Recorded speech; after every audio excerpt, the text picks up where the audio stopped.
Selamat siang para netizen dimanapun kita berada. Salam inspirasi bagi kita semua. Agak menarik dari perkembangan hari ini pembangunan IKN begitu kan. Ada muncul spekulasi dari Gelora ya dari berita ini. Waduh, alat berat pembangunan IKN dimaling orang. Wow.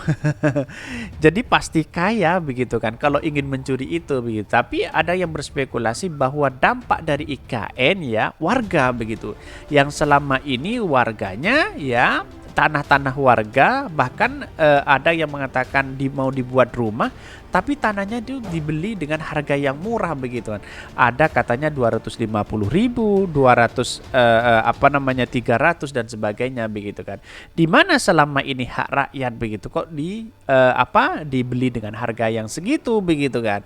Bahkan dulunya dengan kesepakatan itu bisa dibeli angka 500 dan sampai 1 juta per meter begitu kan. Dan hari ini alat barang pembangunan IKN dimaling orang. Wow, sangat luar biasa begitu. Saya bacakan komentar-komentar netizen seperti ini terlebih dahulu ya. Ini komentarnya, waduh alat berat pembangunan IKN dimaling orang. Saya khawatir gedung-gedung juga dimaling. Info sebelumnya 2023 sudah banyak gedungnya.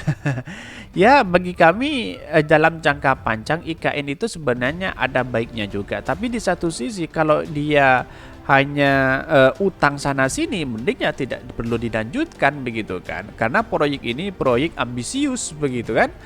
Kira-kira seperti itu. Di mana ya hutang negara semakin banyak kok ditambah dengan itu begitu kan, apalagi kereta cepat yang menghabiskan triliunan dan bahkan sekarang dipastikan akan mangkrak juga begitu kan.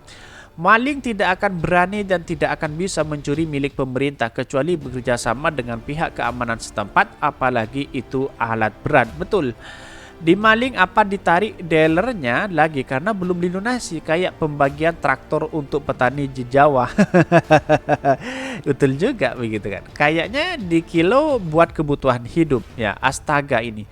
Aduh, ayak-ayak wae ini. Apa gak takut kepada Panglima Jilah dengan pasukan merahnya yang menakutkan? Ini Pak Ta nih kerja sama ini aja alat berat diambil maling, diambilkan maling. Bisa jadi akan ada kong kali kong atau bekerja sama. Karena alat-alat seperti itu saya rasa alat berat begitu kan. Kenapa? Ya mungkin di satu sisi mungkin ada kong kali kong atau bekerja sama dengan orang-orang di situ begitu, dalam artian bahwa ya kalau memang itu benar dengan berita itu ya mungkin diambil pakai apa begitu kan, kira-kira seperti itu logikanya begitu kan. Kan pasti di situ ada CCTV begitu kan. Malingnya seputaran itu juga lah ini, kuat amat malingnya ini, apalagi alat ringan langsung hilang belas. Waduh, penjaga ini banyak sekali mencuri terkait terkuat sedunia. Jangan-jangan yang maling adalah wow siapa ya? Ini yang saya bacakan pro dan kontra ya. Juragan besi tua lagi yang dikambing hitamkan, bisa jadi begitu kan.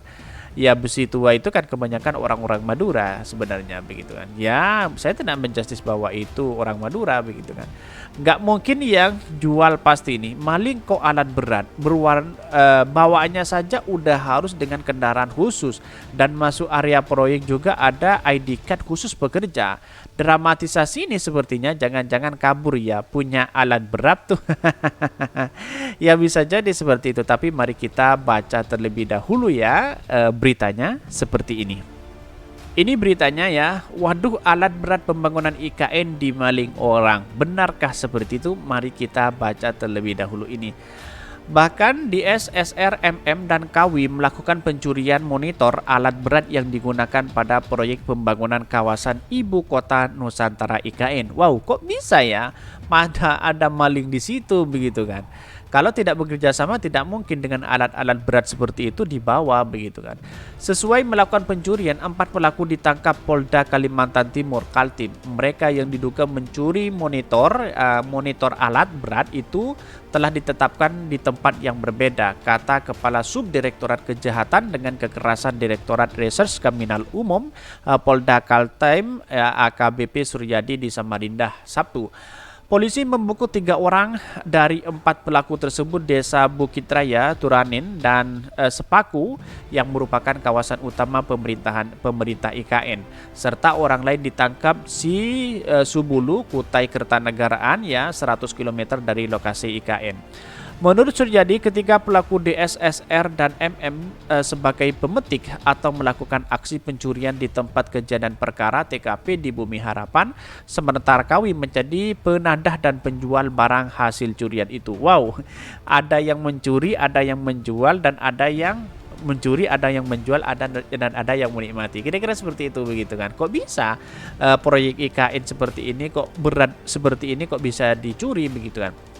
Menurut Suryadi, ketiga pelaku ini menjadi penadah ini, mereka juga status residivis kasus pencurian kendaraan motor dan pelaku Kawi berperan sebagai penadah, ujar Suryadi. Bahkan Suryadi menjelaskan para pelaku melakukan aksinya di waktu pergantian tugas juga malam di lokasi kegiatan PT Brantas Abipraya. Mereka mengambil monitor dan memotong kabel-kabel yang terpasang sehingga perusahaan tersebut ditaksir mengalami kerugian sekitar 160 juta. Wow, dengan angka yang fantastis begitu kan. Kok bisa dicuri? Bagaimana dengan pengawasan itu begitu kan? Pasti ada kena keamanan di setiap pos-pos itu kan, setidaknya seperti itu begitu kan. Ya karena memang proyek ini bisa dikatakan sebagai proyek ambisius, kata pakar-pakar, ya bisa jadi begitu kan. Dengan dengan keamanan yang kurang ketat bisa jadi dicuri begitu kan. Bahkan sementara itu, Kabid Humas Polda Kaltim Kombes Pol Yusuf Sutijo menambahkan alat monitor yang dijarah oleh pelaku yaitu DS, SR, dan MM itu dijual kepada MK sebagai penadah. Lalu hasil curian itu dipasarkan di luar kota Samarinda sekitar 3 juta sampai 5 juta per unit. Yusuf mengatakan pihaknya telah menyita barang bukti sebanyak 5 unit monitor dan peralatan yang digunakan alat aksi pencurian tersebut. Ada monitor yang juga sudah dikirim ke luar kota dan kami mendalami kemana saja barang ini beredar, ujarnya. Ini menunjukkan apa ya? Menunjukkan bahwa selama ini kalau memang ini benar ada pencurian-pencurian seperti ini harus diperketat dong begitu kan. Karena selama ini IKN masih dalam proses tahap pengembangan ya, tahap pembangunan begitu kan. Tapi di satu sisi ada yang mengatakan bahwa ya IKN ini tidak layak untuk kita pindah ke situ begitu kan. Tapi inilah demokrasi kita begitu kan, karena ini ambisiusnya Pak Jokowi untuk ke sana begitu. Tetapi kalau ini jangka panjang ya tidak ada kebanjiran sama sekali, bisa jadi jangka panjang itu sangat menarik di situ begitu kan. Ya mau tidak mau kita harus pindah ke situ karena ini adalah kebijakan dari Pak Jokowi itu sendiri begitu kan. Walaupun melakukan menghabiskan dana triliunan, ya saya rasa bahwa di hari ini dengan kondisi ekonomi hari ini kita tahu sendiri, publik bisa menilai begitu kan, seperti apa begitu kan, seperti kereta cepat apakah mangkrak, apakah ditambah dengan IKN, yang menjadi sasaran itu adalah rakyat begitu kan, kira-kira seperti itu begitu.